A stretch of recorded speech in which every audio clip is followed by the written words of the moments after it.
Et notamment, il y a un témoignage que j'avais préparé, que je n'ai quand même pas au dernier moment publié dans ce livre, parce que je n'avais pas poussé moi-même mon enquête assez loin pour être sûr que ce soit un récit authentique. Tout ce que j'ai pu, ça s'est passé en Allemagne. J'ai quand même, à la fin de ce livre, c'est le récit d'un jeune garçon qui a été entraîné malgré lui par un ami dans des cercles sataniques, mais vraiment les cercles vraiment sataniques, c'est-à-dire que personne ne connaît, même pas les journalistes, même pas les enquêteurs spécialisés.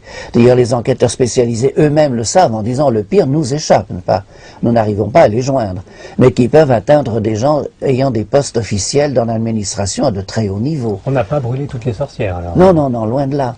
Et alors, dans ce récit, à la fin du livre, il y avait 3 adresses de presbytères, catholiques ou protestants en Allemagne, en Autriche et en Suisse, disant si vous trouvez devant des cas semblables, voilà, des centres où on pourra aider éventuellement ces jeunes à essayer de leur échapper.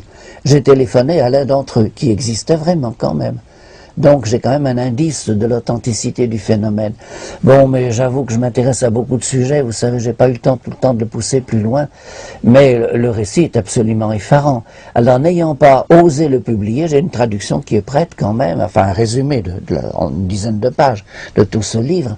Je me suis contenté de reprendre un extrait d'un ancien camarade de séminaire qui a été ordonné un an avant ou après moi, je ne sais plus, Georges Morand, qui a pratiqué l'exorcisme, lui, pendant une dizaine d'années. Je crois que maintenant il n'a plus le droit de le faire, bon c'est une charge temporaire donnée par l'évêque, mais qui a écrit 2 ouvrages sur la question et qui reconnaît justement, qui se lamente en disant la plupart des exorcistes n'y croient plus. Mais il confirme lui-même, il le dit en quelques lignes que j'ai reproduites, qu'il a connu des cas où ça va carrément jusqu'aux messes noires et la mise à mort de personnes vivantes. Ah oui, bien sûr. Encore maintenant? Ah oui, bien sûr, oui, en France. Mais bien sûr, oui, ça va jusque-là. Alors, dans le livre, vous relatez qu'on corrompt les curés pour pouvoir leur piquer les hosties consacrées, pour faire s'amuser avec, pour des messes noires, que le satanisme est un peu partout, mais on va jusqu'à tuer des gens.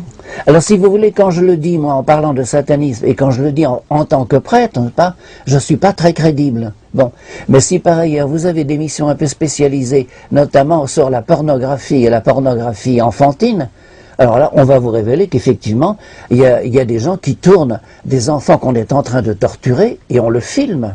Oui.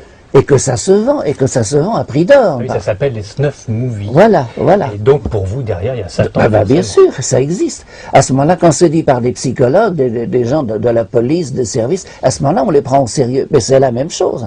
C'est le même phénomène, bien entendu. C'est la destruction de la création de Dieu, bien sûr. Systématiquement. Bien Petit sûr. enfant, bien sûr.